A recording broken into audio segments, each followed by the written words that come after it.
பல்லாயிரம் ஆண்டுகளுக்கு முன்னே தமிழர்களும் எகிப்தியர்களும் வணிகத் தொடர்பில் இருந்தனர் என்பதை சங்க இலக்கியங்கள் நமக்கு உணர்த்துகின்றது. அதற்கு சான்றாக தற்போது கிடைத்துள்ள தொல்லியல் ஆதாரங்கள் நமக்கு அமைந்துள்ளது. முதலில் சங்க இலக்கியங்களில் இருக்கும் ஆதாரத்தை காணலாம். சிலப்பதிகாரத்தின் புகார் காண்டத்தில் இன்றைய காலத்தைப் போலவே அந்த காலத்திலும் இமிகிரன்ட்ஸ் என்று ஆங்கிலத்தில் சொல்லப்படும் புலம்பெயர் மாக்கள் எகிப்தில் இருந்து தமிழகத்திற்கு வருகை புரிந்தனர். அப்படி வருகை புரிந்த எகிப்திய புலம்பெயர் மாக்கள் தங்களுடன் பல்வேறு பொதிகளையும் சுமந்து வந்தனர். அந்த பொதிகளை எளிதில் அடையாளம் காண்பதற்கு ஏதுவாக தங்கள் மொழியான கண்ணெழுத்தில் தம் பெயர்களை பொறித்து வந்தனர் என்ற அரிய தகவல் இந்திர விளைவு எடுத்த காதையில் தெளிவாக கூறப்பட்டிருக்கிறது. இதோ அந்த வரிகள் தங்களின் பார்வைக்கு. வம்ப மாக்கள் தம்பெயர் பொறித்த கண்ணெழுத்து படுத்த எண்ணுப்பல் பொதிக் கடைமுக வாயிலும் கருந்தாள் காவலும். இதில் கண்ணெழுத்து என்பது எகிப்திய நாட்டின் பண்டைய எழுத்தை குறிக்கிறது. இதற்கு மேலும் புகாரின் கடற்கரையை விவரிக்கும் பொழுது இளங்கோவடிகள் அந்த கடற்கரையில் தமிழர்களுடன் கலந்து வாழ்ந்த யவனர்களை பற்றியும் குறிப்பிடுகிறார். அவர்கள் தங்கள் நாட்டிலிருந்து குடிபெயர்ந்து தமிழகத்தில் புலம்பெயர்ந்த மக்கள் என்பதையும் தெளிவாக கூறுகிறார்.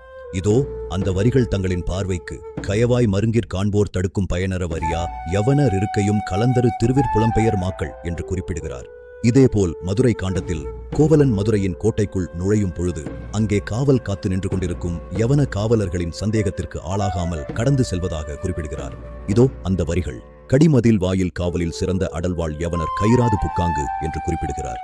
சரி, சங்க இலக்கியமான சிலப்பதிகாரத்தில் இருக்கும் ஆதாரங்களை பார்த்துவிட்டோம். தற்போது கிடைத்துள்ள தொல்லியல் ஆதாரங்கள் என்ன கூறுகின்றன என்பதை காண்போம். எகிப்து நாட்டில் பிரமிடுகளில் உள்ள மன்னர்களின் கல்லறைகளில் 2000 ஆண்டுகள் பழமையான தமிழ் பிராமி எழுத்துக்கள் பொறிக்கப்பட்ட கல்வெட்டுக்கள் கண்டுபிடிக்கப்பட்டுள்ளன. இதன் மூலம் 2000 ஆண்டுகளுக்கு முன்பே தமிழர்கள் கடல் கடந்து வணிகம் செய்தது உறுதியாகியுள்ளது. எகிப்தின் புகழ்பெற்ற பிரமிடுகளில் உள்ள மன்னர்களின் கல்லறைகளில் சுவிட்சர்லாந்து மற்றும் பிரான்ஸ் நாட்டை சேர்ந்த ஆய்வாளர்கள் மேற்கொண்ட ஆய்வில் மொத்தம் 30 கல்வெட்டுகள் கண்டறியப்பட்டுள்ளன. இதில் 20 கல்வெட்டுகளில் தமிழ் பிராமி எழுத்துக்கள் உள்ளது. கல்வெட்டுகளில் சிகை கொற்றன் என்ற பெயர் 5 பிரமிடுகளில் 8 இடங்களில் இடம்பெற்றுள்ளது. ஒரு கல்வெட்டில் சிகை கொற்றன் வர கண்ட் என பொறிக்கப்பட்டுள்ளது.